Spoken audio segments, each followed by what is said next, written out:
Welcome to this explainer. Today, we're dropping you right into the dark, incredibly eerie atmosphere of one of history's absolute biggest cold cases. We're talking about a mystery that has literally puzzled historians, archaeologists, and, well, pretty much everyone for over 4 centuries. But hey, we aren't just going to rehash the old myths today. Oh no. We're going to dig into the hard evidence, the actual timelines, and the incredible modern science that's finally starting to peel back the shadows on this whole thing. Let's get into it. So what actually happens when 150 men, women, and children just vanish into the fog without a single trace? It's a chilling thought, right? Picture this. It's August 18th, 1590. The English governor, a guy named John White, steps onto the utterly silent, abandoned shores of Roanoke Island. Now, 3 years prior, he had left behind a bustling, really hopeful settlement of civilians, including his own daughter and his brand-new granddaughter, to sail back to England for some desperately needed supplies. Fast forward to now, he finally returns, steps off his boat, walks up the sandy bank, and nothing. Just complete and utter silence. The people he loved, his entire colony, simply gone. You can actually feel the mounting dread when you read John White's own journal entries from that exact day. As he and his small crew approached the settlement, the skies started darkening. The weather was turning nasty, perfectly mirroring this horrible sinking feeling in White's stomach. He wrote that the weather began to overcast and it looked very likely that a foul and stormy night would ensue. He was so desperate to reunite with his family, but with the wind howling and the sea churning, it was becoming agonizingly clear that this wasn't going to be the happy homecoming he'd imagined. When they finally pushed into the settlement, what they found was essentially a 1590 crime scene. But here's the thing, it wasn't a scene of chaos. There was no sign of a slaughter. The houses hadn't been burned to the ground. They'd actually been carefully taken apart. A really heavy, fort-like wooden palisade of tree trunks had been put up.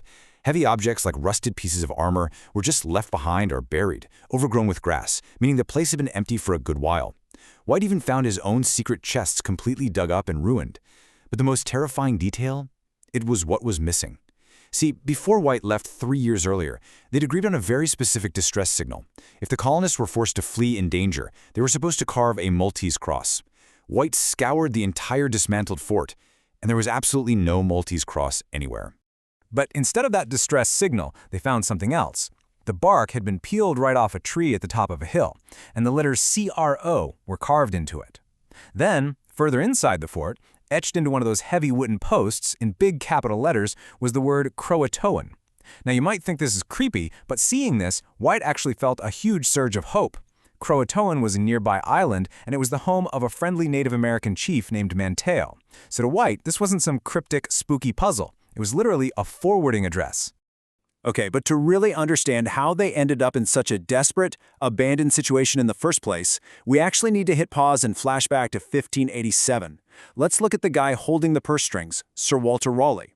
He was the visionary mastermind behind this whole endeavor. Unlike previous military expeditions that were just packed with rugged soldiers looking to grab some quick gold, Raleigh had a totally different idea. He wanted to build a self-sustaining civilian society on the edge of the New World. And to do that, his grand vision required farmers, tradesmen, women, and kids, a real community. And, that vision actually kicked off with an incredibly hopeful start. In July 1587, those 150 civilian men, women, and children landed at Roanoke. Just a few weeks later, on August 18th, they made history with the birth of Virginia Dare. She was Governor John White's granddaughter and literally the very first English child born in the Americas. It was this massive symbol of a new English-speaking nation. But the reality on the ground was brutally harsh. They'd arrived way too late in the season to plant crops, so rapid supply shortages hit them almost immediately.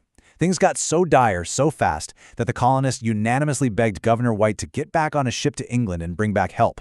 White agreed to go, fully expecting to be back in just a matter of months. But, well, he sailed straight into an absolute geopolitical nightmare. Queen Elizabeth I was ruling during a really volatile era. Literally, right as White was frantically trying to organize a relief fleet, Spain launched the massive Spanish Armada to invade England. Facing an existential threat to the entire country, the Queen's Privy Council requisitioned every single capable ship they had for national defense. So White was effectively trapped, stuck on the other side of the ocean, agonizing over his family's fate while his country fought for its very survival. This whole delay created a timeline of just pure, agonizing frustration and tragedy. So, White leaves in 1587. By 1588, the Armada attacks, and the only 2 tiny relief ships England could even spare were attacked on their way and never made it to Roanoke. It wasn't until 1590, 3 whole years later, that White finally secured passage on a privateering voyage. And as we already know, when he arrived, the fort was completely empty. And to make matters even worse, those stormy skies we mentioned earlier escalated into incredibly violent storms. After losing sea anchors and dealing with rapidly dwindling supplies, the privateers flat out refused to sail down to CROATOAN Island. White was forced to turn around and go back to England without ever checking the one single place his family said they were going. Heartbreaking, right? So why exactly did the colonists abandon Roanoke in the first place? For centuries, honestly, this was purely a guessing game, but modern science has recently handed us a massive clue, and it all boils down to one staggering number: 800. By looking at advanced tree ring data, specifically from bald cypress trees over in the Tidewater region, scientists figured out that the exact window of time the Roanoke colony arrived perfectly coincided with the most extreme, devastating regional megadrought in 800 years. That tree ring data paints a pretty grim picture of exactly what they were up against. When you look at historical soil moisture measurements for the years 1587 to 1589, the drop is just massive. We are talking about soil so parched and bone dry that European crops absolutely positively would not grow. This hydrological data proves that severe starvation wasn't just a threat, it was an immediate, inescapable reality. Without a massive agricultural surplus already stored up, surviving at that original coastal fort was basically impossible. And it would have severely crippled their ability to trade for food with the local Native American tribes, who, by the way, were suffering through the exact same brutal drought. Faced with literal starvation, they had to adapt, and quickly. Prominent historians today strongly believe their main survival strategy involved breaking apart and dispersing. Think about it. Just a year earlier, a food shortage had forced Raleigh's first military colony to scatter, so the 1587 civilians almost certainly broke into smaller groups to survive. In fact, before White even left for England, the colonists explicitly told him they were planning to relocate roughly 50 miles into the mainland. So it is highly probable that while a small group headed down to CROATOAN Island to wait for White, the vast majority packed up and moved 50 miles inland, heading up the Chowan River to find better resources. Which brings us to the really thrilling part, the modern archaeological hunt.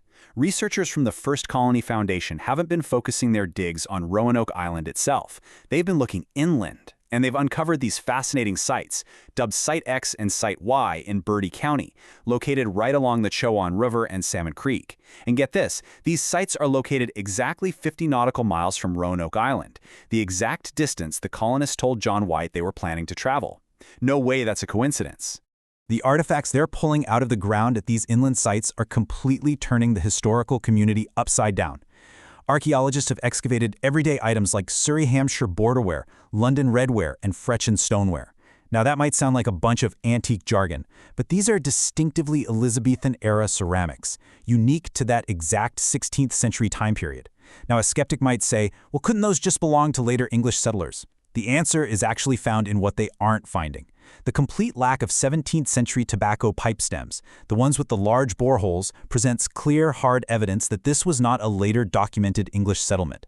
These artifacts firmly belong to the Roanoke colonist era. And again, the location of these sites is definitely not random. Back in 2012, researchers at the British Museum were taking a super close look at a 1585 watercolor map drawn by John White himself, a map known as Virginia Parse. They noticed this tiny, almost imperceptible piece of paper applied to the surface as a patch. When they used modern tech to analyze what was underneath and on top of that invisible patch, they uncovered period fort designs that someone had deliberately hidden. And where exactly on the map were those secret fort symbols located? Right in the exact area of northeast North Carolina where Site X and Site Y are being dug up today. They knew exactly where they were headed all along. So, what does this all mean? The absolute most crucial point to take away here is that we shouldn't be looking for one single catastrophic event that wiped everyone out. The historical and archaeological evidence points to a much more complex, fragmented end for the Roanoke colonists. Their unresolved fates probably include a mix of scenarios. A lot of them undoubtedly succumbed to starvation and disease thanks to that 800-year megadrought. The survivors almost certainly scattered into numerous tiny settlement groups inland. Over time, those who made it likely assimilated into friendly Native American tribes. Meanwhile, others might have fallen victim to conflict, like the really old, persistent rumor that one faction was eventually massacred by the Powhatan tribe up near the Chesapeake. The reality is, there isn't one single lost colony. There are dozens of lost individual stories. Which brings us all the way back to the only tangible physical message left behind at that dismantled fort: CROATOAN. Pop culture has made it out to be a monster or a curse or some mystical mystery word, but it wasn't. It's simply an Algonquian word that researchers suggest means council town or talk town. It was a real, physical place, the home of a real Native American community on modern-day Hatteras Island. And guess what? Archaeologists digging there have also found European trade goods mixed in with native artifacts. This lends incredible credibility to the idea that at least some of those colonists went exactly where they said they were going to go. As we watch modern science and archaeology slowly piece this massive historical puzzle together, the romance and the sheer tragedy of the story absolutely remain intact. We know they dispersed. We know they faced unimaginable climate hardships that pushed them to the brink. But as we continue to sift through the sands of North Carolina, I want to leave you with this final thought to ponder. When they carved that word into the post, was CROATOAN a desperate, frantic cry for help as they scattered into the unknown? Was it a hopeful signpost pointing their beloved governor toward their salvation? Or was it, ultimately, the final, silent epitaph of a people who simply faded into the fabric of a new world? Thanks so much for joining me for this explainer.